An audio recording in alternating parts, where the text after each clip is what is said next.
ಜೈ ಹಿಂದ್, ಎಲ್ರಿಗೂ ನಮಸ್ಕಾರ. So welcome back to competitive world YouTube channel. ಇವತ್ತಿನ ಒಂದು SSC GD ಎಕ್ಸಾಮ್ದು ಮೊದಲನೇ ಶಿಫ್ಟು ಎಕ್ಸಾಮ್ ಕಂಪ್ಲೀಟ್ ಆಗಿದೆ. ಓಕೆ, ಸೊ ನೋಡೋಣ ಯಾವ ಥರ ಇವತ್ತಿನ ಒಂದು SSC GDಯಲ್ಲಿ ಮ್ಯಾಥ್ಸು, ರೀಸನಿಂಗು ಮತ್ತು GK ಕ್ವಶನ್ಸ್ ಕೇಳಿದ್ದಾರೆ ಅಂತ. ಮೊದಲನೇದಾಗಿ ಮ್ಯಾಥ್ಸ್ ಯಾವ್ಯಾವ ಕ್ವಶನ್ನ ಕೇಳ್ತಾರೆ ಅಂತ ನೋಡೋಣ. ಓಕೆ, ಸೊ ಇದು ಇವತ್ತಿನ ಎಕ್ಸಾಮ್ ಬರೆದು ಬಂದಿರತಕ್ಕಂಥ ಅಭ್ಯರ್ಥಿಗಳು ಕೊಟ್ಟಿರ್ತಕ್ಕಂಥ ಮಾಹಿತಿ. ಸೊ ಮೆನ್ಸುರೇಷನ್ ಮೇಲೆ 3ರಿಂದ 4 ಕ್ವಶನ್ ಕೇಳ್ತಿದ್ದಾರೆ. ಮೆನ್ಸುರೇಷನ್ ಮೇಲೆ 3ರಿಂದ 4 ಕ್ವಶನ್ ಕೇಳ್ತಿದ್ದಾರೆ ಪ್ರತಿ ಶಿಫ್ಟ್ನಾಗೂ, ಮತ್ತು ಇವತ್ತು ಮೊದಲನೇ ಶಿಫ್ಟ್ನಲ್ಲಿ. ನೆಕ್ಸ್ಟು ಸ್ಪೀಡ್ ಆ್ಯಂಡ್ ಡಿಸ್ಟೆನ್ಸ್ ಮೇಲೆ ಸೊ 2ರಿಂದ 3 ಕ್ವಶನ್ ಕೇಳಕತ್ತಾರೆ. ಅದರಲ್ಲೂ ಯಾವುದಪ್ಪ ಅಂದ್ರೆ ಟ್ರೈನು ಮತ್ತು ಕಾರ್ ಮೇಲೆ. ಹೌದಾ? ಸೊ ಸ್ಪೀಡ್ ಆ್ಯಂಡ್ ಡಿಸ್ಟೆನ್ಸ್ ಮೇಲೆ 2ರಿಂದ 3 ಕ್ವಶನ್ ಕೇಳಿದಾರೆ. ನೆಕ್ಸ್ಟು ಸಿಂಪ್ಲಿಫಿಕೇಷನ್ ಮೇಲೆ ಅಂದರೆ ಬೋರ್ಡ್ ಮಾಸ್ ಮೇಲೆ ಸುಮಾರು 1ರಿಂದ 2 ಕ್ವಶನ್ ಕೇಳಿದಾರಂತ ಅಭ್ಯರ್ಥಿಗಳು ಹೇಳಕತ್ತಾರೆ. ಸೊ ಇದಕ್ಕಿಂತ ಜಾಸ್ತಿನೂ ಕೇಳಿರ್ಬೋದು. ಓಕೆ, ನೆಕ್ಸ್ಟು LCM ಮತ್ತು HCF ಮೇಲೆ. ಸಿಂಪ್ಲಿಫಿಕೇಷನ್ ಮೇಲೆ ಸ್ಪೆಷಲಿ ಅಂಡರ್ ರೂಟ್ ಮೇಲೆ ಕ್ವಶನ್ ಕೇಳಕತ್ತಾರೆ. ಅಂಡರ್ ರೂಟ್ ಮೇಲೆ ಯಾವ ಥರಪ್ಪ ಅಂತಂದ್ರೆ ಇಲ್ಲಿ ನೋಡ್ರಿ, ಇದು root 625 into root 324 plus root 225. So ಈ ಥರ ಕಂಟಿನ್ಯೂಸ್ ಆಗಿ ನಂಬರ್ ಕೊಡ್ತಾರೆ. ಇದನ್ನು ನಾವು ಸಿಂಪ್ಲಿಫೈ ಮಾಡಿ ಆನ್ಸರ್ ಮಾಡೋದು. ಸೊ ಇದು 25ರ ಸ್ಕ್ವೇರ, ಸೊ ಇದು 28ರ ಸ್ಕ್ವೇರ್, 18ರ ಸ್ಕ್ವೇರ್, 25 ಇಂಟು 18 ಪ್ಲಸ್ ಇದು 15ರ ಸ್ಕ್ವೇರು ಪ್ಲಸ್ 15. ಸೊ ಇದನ್ನು ಸಿಂಪ್ಲಿಫೈ ಮಾಡಿ ಇಂಟು ಮಾಡಿ ಪ್ಲಸ್ ಮಾಡಿ ಆನ್ಸರ್ ಹಾಕೋದು. ಸೊ ಈ ಥರ ಕ್ವಶನ್ ಕೇಳಕತ್ತಾರೆ ಸಿಂಪ್ಲಿಫಿಕೇಷನ್ ಮೇಲೆ. ಸೊ ಅದನ್ನು ನಮಗೆ ಹೇಳಬೇಕಂತ ಇತ್ತು, ಸೊ ಅದಕ್ಕೆ ಹೇಳ್ತಾ ಇದ್ದೀನಿ. ಓಕೆ, ನೆಕ್ಸ್ಟ್ LCM HCF ಮೇಲೆ ಕ್ವಶನ್ ಕೇಳಕತ್ತಾರೆ 1ರಿಂದ 2. ನೆಕ್ಸ್ಟ್ ಎವರೇಜ್ ಮೇಲೆ ಸುಮಾರು 2 ಕ್ವಶನ್ ಕೇಳಕತ್ತಾರೆ. ಪ್ರಾಫಿಟ್ ಆ್ಯಂಡ್ ಲಾಸು ಮತ್ತು ಡಿಸ್ಕೌಂಟ್ ಮೇಲೆ ಸುಮಾರು 2ರಿಂದ 3 ಕ್ವಶನ್ ಕೇಳಕತ್ತಾರೆ. ಮತ್ತು ವರ್ಕ್ ಆ್ಯಂಡ್ ಟೈಮ್ ಮೇಲೆ ಯಾವ ಥರಪ್ಪ ಅಂದ್ರೆ 3 ಥರ. ಯಾವ ಥರಪ್ಪ ಅಂತಂದ್ರೆ ಮೆನ್ನು, ವುಮೆನ್ನು ಮತ್ತು ಚಿಲ್ಡ್ರನ್ ಕೆಲಸ ಮಾಡ್ತಾರಲ್ಲ ಆ ಥರ ಒಂದು ಕೇಳಕತ್ತಾರೆ. ನೆಕ್ಸ್ಟು ಇಬ್ಬರು ಸ್ನೇಹಿತರು ಪರ್ಯಾಯ ದಿನ ಅಂದರೆ ಅಲ್ಟರ್ನೇಟಿವ್ ಡೇಸಲ್ಲಿ ಕೆಲಸ ಮಾಡ್ತಾರಲ್ಲ ಆ ಥರ ಒಂದು ಕ್ವಶನ್ ಕೇಳಕತ್ತಾರೆ. ಮತ್ತು ಇದು ಈಸಿಯಾಗಿ ಎ ಮತ್ತು ಬಿ ಅನ್ನೋದು ಒಬ್ಬರು ಕೆಲಸ ಮಾಡ್ತಾರೆ. ಸೊ ಸಿ ನಾವು ಸೇರ್ಕೊತಾನ. ಸೊ ಈ ಥರ ಲೆಕ್ಕ ಕೂಡ ಕೇಳಕತ್ತಾರೆ ವರ್ಕ್ ಆ್ಯಂಡ್ ಟೈಮ್ನಲ್ಲಿ. ಓಕೆ, ನೆಕ್ಸ್ಟು ಪರ್ಸೆಂಟೇಜ್ ಮೇಲೆ ಕೂಡ ಸುಮಾರು 2ರಿಂದ 3 ಕ್ವಶನ್ ಕೇಳಕತ್ತಾರೆ. ಸೊ ಇವುಗಳನ್ನ ಹೊರತುಪಡಿಸಿ ನೆಕ್ಸ್ಟ್ ಏನಪ್ಪ ಅಂದ್ರೆ ಅರ್ಥಮೆಟಿಕ್ಕು ಮತ್ತು ಅಡ್ವಾನ್ಸ್ ಮ್ಯಾಥ್ಸ್ ಕೂಡ ಕ್ವಶನ್ ಕೇಳಕತ್ತಾರೆ. ಅಷ್ಟೇನು ಹಾರ್ಡ್ ಇಲ್ಲ, ಈಸಿಯಾಗಿ ಕ್ವಶನ್ಸ್ನ ಸಾಲ್ವ್ ಮಾಡ್ಬೋದು. ಆದರೆ ಸ್ವಲ್ಪ ಟೈಮ್ ಟೇಕಿಂಗ್ ಅದಾವೆ. ಸೊ ಅದಕ್ಕೋಸ್ಕರ ನೀವು ಮನೆಯಲ್ಲೇ ಜಾಸ್ತಿ ಪ್ರಾಕ್ಟೀಸ್ ಮಾಡಿ ಎಕ್ಸಾಮ್ನ ಕೊಡೋಕ್ಕೆ ಹೋಗ್ರಿ. ಮನೆಯಲ್ಲಿ ಪ್ರಾಕ್ಟೀಸ್ನ ಜಾಸ್ತಿ ಮಾಡದೇ ಇದ್ದರೆ ಸೊ ನಿಮ್ಮ ಎಕ್ಸಾಮಲ್ಲಿ ಜಾಸ್ತಿ ಟೈಮ್ ಕನ್ಸ್ಯೂಮ್ ಆಗುತ್ತೆ ಮ್ಯಾಥ್ಸ್ನಾಗ. ಓಕೆ, ನೆಕ್ಸ್ಟು ರೀಸನಿಂಗ್ ಎಂದಿನಂತೆ ಮತ್ತೆ ಸಿರೀಸ್ ಮೇಲೆ ಜಾಸ್ತಿ ಕ್ವಶನ್ ಬರಕತ್ತಾವೆ. ಸುಮಾರು ಹೈಯೆಸ್ಟ್ ಕ್ವಶನ್ ಸಿರೀಸ್ ಮೇಲೆ ಬರತ್ತಾವೆ. ಅದು ನಂಬರ್ ಆಗಿರ್ಬೋದು, ಆಲ್ಫಾಬೆಟ್ಸ್ ಆಗಿರ್ಬೋದು. ಓಕೆ, ನೆಕ್ಸ್ಟ್ ಇವತ್ತಿನ ಒಂದು ಮೊದಲನೇ ಶಿಫ್ಟಲ್ಲಿ ಮಿರರ್ ಇಮೇಜ್ ಮೇಲೆ ಕ್ವಶನ್ ಕೇಳಿದ್ದಾರೆ. ನೆಕ್ಸ್ಟು ಕ್ಲಾಕ್ ಆ್ಯಂಗಲ್ ಮೇಲೆ ಕ್ವಶನ್ ಕೇಳಿದ್ದಾರೆ. ಯಾವ ಥರಪ್ಪ ಅಂದ್ರೆ ಈಗ 3:05 ಆಗಿದೆ, ಈಗ ಗಂಟೆ ಮತ್ತು ನಿಮಿಷದ ನಡುವಿನ ಕೋನ ಎಷ್ಟು, ಈ ಥರ ಕೇಳ್ಬೋದು. ನೆಕ್ಸ್ಟ್ 4 ಮತ್ತು 5ರ ನಡುವೆ ಎಷ್ಟು ಸಮಯಕ್ಕೆ ಗಂಟೆ ಮತ್ತು ನಿಮಿಷದ ನಡುವಿನ ಕೋನ 180 ಡಿಗ್ರಿ ಆಗಿರುತ್ತದೆ. ಸೊ ಈ ಥರ ಕೂಡ ಕೇಳಾಕತ್ತಾರೆ. ಓಕೆ, ನೆಕ್ಸ್ಟ್ ಕ್ಯಾಲೆಂಡರ್ ಮೇಲೆ ಕೂಡ 1ರಿಂದ 2 ಕ್ವಶನ್ ಕೇಳಾಕತ್ತಾರೆ. ಸೊ ನಾನು ನಿಮಗೆ ಕ್ವಶನ್ ತೋರಿಸ್ತೀನಿ, ತೊಗೊಂಬಂದಿನ ಯಾವ ಥರ ಕೇಳಿದಾರಂತ, ಅವುಗಳನ್ನ ನೀವೇ ಸಾಲ್ವ್ ಮಾಡಿ. ಓಕೆ, ನೆಕ್ಸ್ಟ್ ರ್ಯಾಂಕಿಂಗ್ ಮೇಲೆ ಕ್ವಶನ್ ಕೇಳಾಕತ್ತಾರೆ. ರ್ಯಾಂಕಿಂಗ್ ಮೇಲೆ ನೆಕ್ಸ್ಟ್ ಎನಾಲಜಿ ಮೇಲೆ 2ರಿಂದ 3 ಕ್ವಶನ್ ಕೇಳಾಕತ್ತಾರೆ. ಮಿಸ್ಸಿಂಗ್ ನಂಬರ್ ಮೇಲೆ 1ರಿಂದ 2 ಕ್ವಶನ್ ಕೇಳಾಕತ್ತಾರೆ. ಇವುಗಳನ್ನ ಹೊರತುಪಡಿಸಿ ನೆಕ್ಸ್ಟ್ ಯಾವುದಪ್ಪ ಅಂದ್ರೆ ಸಿಟ್ಟಿಂಗ್ ಅರೇಂಜ್ಮೆಂಟ್ ಆಗಿರ್ಬೋದು, ನೆಕ್ಸ್ಟು ಕೋಡಿಂಗು ಡಿಕೋಡಿಂಗ್ ಆಗಿರ್ಬೋದು, ಇವುಗಳ ಮೇಲೆ ಕೂಡ ಕ್ವಶನ್ ಕೇಳಾಕತ್ತಾರೆ. ಓಕೆ, ಇದರಲ್ಲಿ ಯಾವುದೇ ಚೇಂಜಸ್ ಇಲ್ಲ. ರೀಸನಿಂಗ್ನಲ್ಲಿ ಅವೇ ಕ್ವಶನ್ ಕೇಳಾಕತ್ತಾರೆ. ಫಸ್ಟ್ ವೀಕು ಸೆಕೆಂಡ್ ವೀಕ್ ಯಾವ್ದು ಕೇಳಿರಲ್ಲ ಅವೇ ಕ್ವಶನ್ನ ಕೇಳಾಕತ್ತಾರೆ ಥರ್ಡ್ ವೀಕಲ್ಲೂ ಕೂಡ. ಸೊ ಇನ್ನು ನೆಕ್ಸ್ಟ್ ಜಿ ಕೆ ಕ್ವಶನ್ನ ನೋಡ್ಕೊಂಬರೋಣ ಯಾವ್ದು ಕೇಳಿದ್ರಂತ. ಸೊ ಮೊದಲನೇದಾಗಿ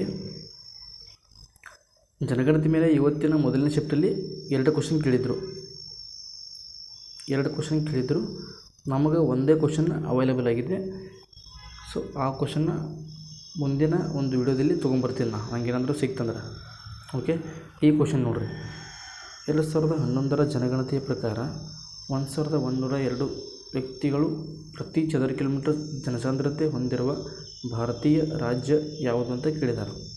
ಸೊ ಸಿಂಪಲಾಗಿ ಏನಪ್ಪ ಅಂತಂದ್ರೆ 2011ರ ಜನಗಣತಿ ಪ್ರಕಾರ ಭಾರತದ ಯಾವ ರಾಜ್ಯ ಅತಿ ಹೆಚ್ಚು ಜನಸಾಂದ್ರತೆಯನ್ನು ಹೊಂದಿತ್ತನ್ನು ಅನ್ನೋ ಪ್ರಶ್ನೆಯನ್ನು ಅವರು ಡಾಟಾ ಮುಖಾಂತರ ಕೇಳಿದ್ದಾರೆ. ಹೌದಾ? ಸೊ ಯಾವ ಒಂದು ರಾಜ್ಯ ಅತಿ ಹೆಚ್ಚು ಜನಸಾಂದ್ರತೆಯನ್ನು ಹೊಂದಿತ್ತಪ್ಪ ಅಂತಂದ್ರೆ ಅದು ಆಪ್ಷನ್ ಸಿ ಬಿಹಾರ. ಓಕೆ, ಅದ್ರ ಬಗ್ಗೆ ಇನ್ಫಾರ್ಮೇಷನ್ ಐತೆ ನೋಡ್ರಿ ಇಲ್ಲಿ. 2011ರ ಜನಗಣತಿಯ ಪ್ರಕಾರ ಬಿಹಾರ ಭಾರತದ ಅತ್ಯಧಿಕ ಜನಸಾಂದ್ರತೆ ಹೊಂದಿರುವ ರಾಜ್ಯ. ಬಿಹಾರದ ಜನಸಾಂದ್ರತೆ 1102 ವ್ಯಕ್ತಿಗಳು ಪ್ರತಿ ಚದರ ಕಿಲೋಮೀಟರ್ಗೆ.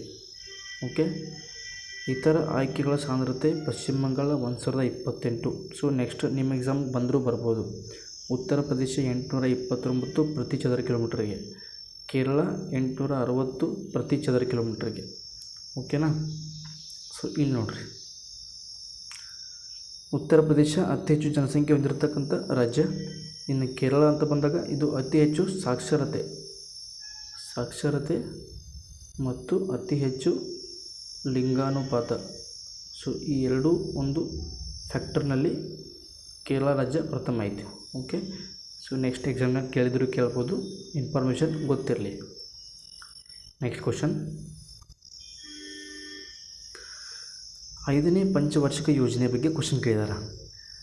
ಭಾರತದ 5ನೇ ಪಂಚವಾರ್ಷಿಕ ಯೋಜನೆಯ ಮುಖ್ಯ ಉದ್ದೇಶವೇನು? ಪ್ರತಿ ಪಂಚವಾರ್ಷಿಕ ಯೋಜನೆಯ ಉದ್ದೇಶ ಆ ಒಂದು ಪಂಚವಾರ್ಷಿಕ ನಡೆದಂತಹ ಒಂದು ಟರ್ಮು ಮತ್ತು ಆವಾಗ ಯಾರು ಭಾರತದ ಪ್ರೈಮ್ ಮಿನಿಸ್ಟರ್ ಆಗಿದ್ದರು ಇದು ಗೊತ್ತಿರಬೇಕು. ಓಕೆ, ಯಾವುದಪ್ಪ ಅಂತಂದ್ರೆ ಆಪ್ಷನ್ ಬಿ ಗರೀಬಿ ಹಠಾವ್ ಮತ್ತು ಆತ್ಮನಿರ್ಭರತೆ. ಈ ಒಂದು ಕ್ವಶನ್ಗೆ ಕರೆಕ್ಟ್ ಆನ್ಸರ್. ಓಕೆ, ಇಲ್ಲಿ ನೋಡಿರಿ, 5ನೇ ಯೋಜನೆ 1974ರಿಂದ 78ರವರೆಗೆ ನಡೀತದೆ. ಬಡತನ ನಿರ್ಮೂಲನೆ ಅಂದರೆ ಗರೀಬಿ ಹಠಾವ್ ಮತ್ತು ಆರ್ಥಿಕ ಸ್ವಾವಲಂಬನೆಗೆ ಒತ್ತನ್ನು ನೀಡಿದರು ಈ ಒಂದು ಪಂಚವಾರ್ಷಿಕ ಯೋಜನೆಯಲ್ಲಿ. ಇದರ ಘೋಷವಾಕ್ಯ ಗರೀಬಿ ಹಠಾವ್. ಇಂದಿರಾ ಗಾಂಧಿಯವರಿಂದ ಕೊಡ್ತಾರೆ, ಯಾಕಂದರೆ ಅವತ್ತಿನ ಪ್ರಧಾನಮಂತ್ರಿ ಇಂದಿರಾ ಗಾಂಧಿಯವರು ಆಗಿರ್ತಾರೆ. ಓಕೆ, ನೆಕ್ಸ್ಟು ಜಾನಪದ ನೃತ್ಯ ಮ್ಯಾಗ ಒಂದು ಕ್ವಶನ್ ಕೇಳಿದ್ದಾರೆ. ಜಾನಪದ ನೃತ್ಯ ಯಾವುದಪ್ಪ ಅಂದ್ರೆ ಮಟಕಿ ನೃತ್ಯ ಮ್ಯಾಗ. ಮಟಕಿ ಜನಪ್ರಿಯ ಜನಪದ ನೃತ್ಯ ಯಾವ ರಾಜ್ಯದೊಂದಿಗೆ ಸಂಬಂಧವನ್ನು ಹೊಂದಿದೆ? ಯಾವ ರಾಜ್ಯಪ್ಪ ಅಂತಂದ್ರೆ ಆಪ್ಷನ್ ಬಿ ಮಧ್ಯಪ್ರದೇಶ. ಓಕೆ, ಇನ್ನು ಅಸ್ಸಾಂನ ಜನಪದ ನೃತ್ಯ ಬಿಹು ಗೊತ್ತಿರಲಿ. ಇನ್ನು ರಾಜಸ್ಥಾನದ ಜನಪ್ರಿಯ ನೃತ್ಯ ಕಾಲ್ಬೇಲಿಯಾ.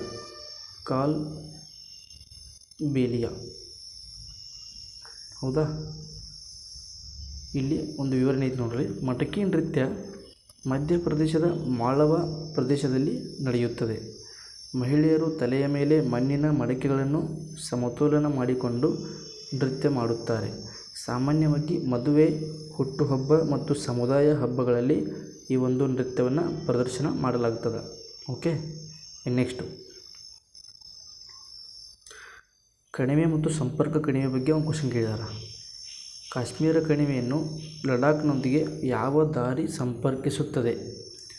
ಯಾವ ದಾರಿಪ್ಪ ಅಂದರೆ ಬುರ್ಜಿಲಾ ಅಥವಾ ಜೋಜಿಲಾ ಪಾಸ್. ಓಕೆನಾ? ಇಲ್ಲಿ ನೋಡಿ, ಜೋಜಿಲಾ ದಾರಿ ಏನಿದೆಯಲ್ಲ ಇದು ಕಾರ್ಗಿಲ್ ಜಿಲ್ಲೆಯಲ್ಲಿ ಕಂಡುಬಂದು ಲಡಾಖ್ನ ಪ್ರವೇಶ ದ್ವಾರ ಎಂದು ಇದು ಕರೆಯಲ್ಪಡ್ತದೆ. ಇದು ನ್ಯಾಷನಲ್ ಹೈವೇ 1 ಅಂದರೆ ಶ್ರೀನಗರದಿಂದ ಲೇ ಹೆದ್ದಾರಿ ಮೇಲಿದೆ ಮತ್ತು ಚಳಿಗಾಲದಲ್ಲಿ ತೆರೆದಿರುವ ಕೆಲವೇ ದಾರಿಗಳಲ್ಲಿ ಇದು ಕೂಡ ಒಂದು. ನೆಕ್ಸ್ಟು ಪೀರ ಪಂಜಾಲ್ ದಾರಿ ಜಮ್ಮು ಪ್ರದೇಶವನ್ನು ಕಾಶ್ಮೀರದೊಂದಿಗೆ ಸಂಪರ್ಕಿಸುತ್ತದೆ. ಓಕೆ, ನೆಕ್ಸ್ಟ್ ಕ್ವಶನ್, ಇದು ಒಬ್ಬ ಇತಿಹಾಸಕಾರ, ಚೀನಾದ ಇತಿಹಾಸಕಾರ ಹುಯೆನ್ ಸಾಂಗ್ ಬಗ್ಗೆ ಕ್ವಶನ್ ಕೇಳಿದ್ದಾರೆ. ಪ್ರಸಿದ್ಧ ಚೀನಿ ಯಾತ್ರಕ ಹುಯೆನ್ ಸಾಂಗ್ ಯಾವ ಆಳ್ವಿಕೆಗಾರನ ದರ್ಬಾರಿಗೆ ಭೇಟಿ ನೀಡಿದ್ದರು? ಸೊ ಇವರು ಹರ್ಷವರ್ಧನ ಒಂದು ಆಳ್ವಿಕೆಯ ಅವಧಿಯಲ್ಲಿ ಭಾರತಕ್ಕೆ ಭೇಟಿ ಕೊಡ್ತಾರೆ. ನಂತರ ಇಮ್ಮಡಿ ಪುಲಕೇಶಿ ಆಸ್ಥಾನಕ್ಕೆ ಕೂಡ ಭೇಟಿ ಕೊಡ್ತಾರೆ. ಅದರ ನಂತರ ಪಲ್ಲವರ ದೊರೆಯಾದ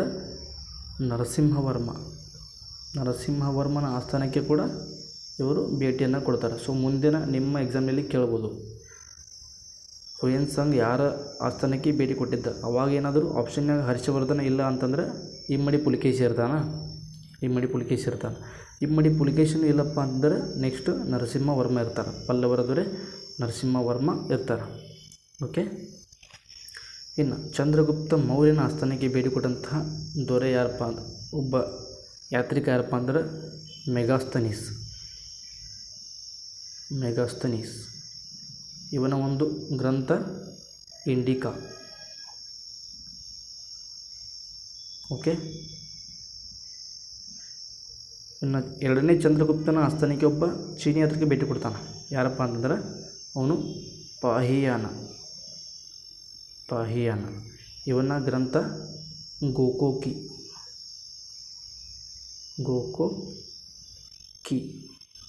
ಓಕೆ, ನೆಕ್ಸ್ಟ್ ಕ್ವಶನ್. ಇಲ್ಲಿ ನೋಡಿ ಇನ್ಫಾರ್ಮೇಷನ್ ಐತೆ. ಹುಯೆನ್ ಸಾಂಗ್ 630 645 ಕ್ರಿಸ್ತ ಶಕದಲ್ಲಿ ಭಾರತದಲ್ಲಿ ಇರ್ತಾನೆ. ಬೌದ್ಧ ಗ್ರಂಥಗಳ ಅಧ್ಯಯನ ಮತ್ತು ಪವಿತ್ರ ಸ್ಥಳಗಳ ದರ್ಶನಕ್ಕಾಗಿ ಇವನು ಬಂದಿದ್ದ ಭಾರತಕ್ಕೆ. ಹರ್ಷವರ್ಧನನ ದರ್ಬಾರಿಗೆ ಬಂದು ಅವನು ಆಳ್ವಿಕೆಯನ್ನು ವಿವರಿಸಿದ್ದಾನೆ. ಅವನ ಗ್ರಂಥ ಸಿಯುಕಿ ಇತಿಹಾಸಕ್ಕೆ ಪ್ರಮುಖ ಮೂಲವಾಗಿದೆ. ಓಕೆ, ನೆಕ್ಸ್ಟ್ ಇದು ನೋಡಿರಿ ರೀಸನಿಂಗ್ ಕ್ವಶನ್. ಕ್ಲಾಕ್ ಆ್ಯಂಗಲ್ 3 ಮತ್ತು 4ರ ನಡುವೆ ಗಡಿಯಾರದ ಮುಳ್ಳುಗಳು ಎಷ್ಟು ನಿಮಿಷಗಳಿಗೆ 0 ಡಿಗ್ರಿ ಕೋನವನ್ನು 0 ಡಿಗ್ರಿ ಕೋನವನ್ನು ರಚಿಸುತ್ತವೆ ಅಂದರೆ ಯಾವ ಥರ ಅಂತಂದ್ರೆ ಇಲ್ಲಿ ನೋಡ್ರಿ,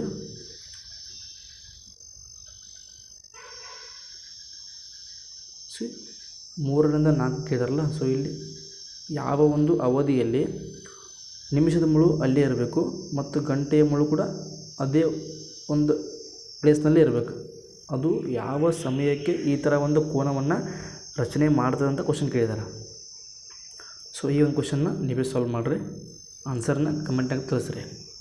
ಕರೆಕ್ಟ್ ಆನ್ಸರ್ ಏನಪ್ಪ ಅಂದರೆ 3, 16, 4/11. Okay, next question. ಸೊ ಇದು ಕೂಡ ರೀಸನಿಂಗ್ ಕ್ವಶನ್. ಕ್ಯಾಲೆಂಡರ್ ಮೇಲೆ ಈ ಥರ ಪ್ರಶ್ನೆ ಕೇಳ್ತಾರೆ.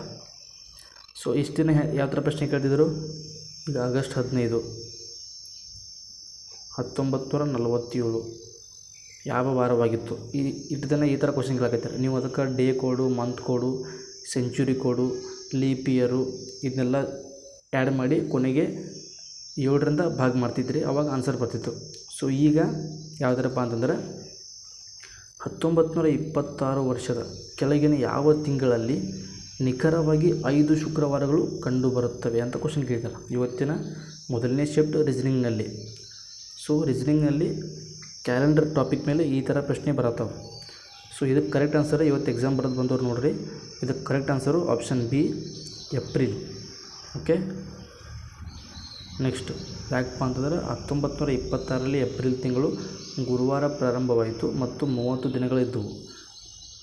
ಆ ಒಂದು ತಿಂಗಳಲ್ಲಿ 2, 9, 16, 23, 30 ಏಪ್ರಿಲ್ ಎಲ್ಲ ಶುಕ್ರವಾರಗಳಾಗಿದ್ದವು. ಸೊ ಆದ್ದರಿಂದ 5 ಶುಕ್ರವಾರ ಕಂಡು ಬರ್ತಾವೆ ಏಪ್ರಿಲ್ನಲ್ಲಿ. ಓಕೆ, ನೆಕ್ಸ್ಟ್ ಇದು ನೋಡ್ರಿ, ಹೇಳಿಕೆ ಆಧಾರಿತ ಕ್ವಶನ್ ಐತಿ. ಸರ್ಕಾರವು ಈ ಸ್ಪೋರ್ಟ್ಸ್ ಅನ್ನು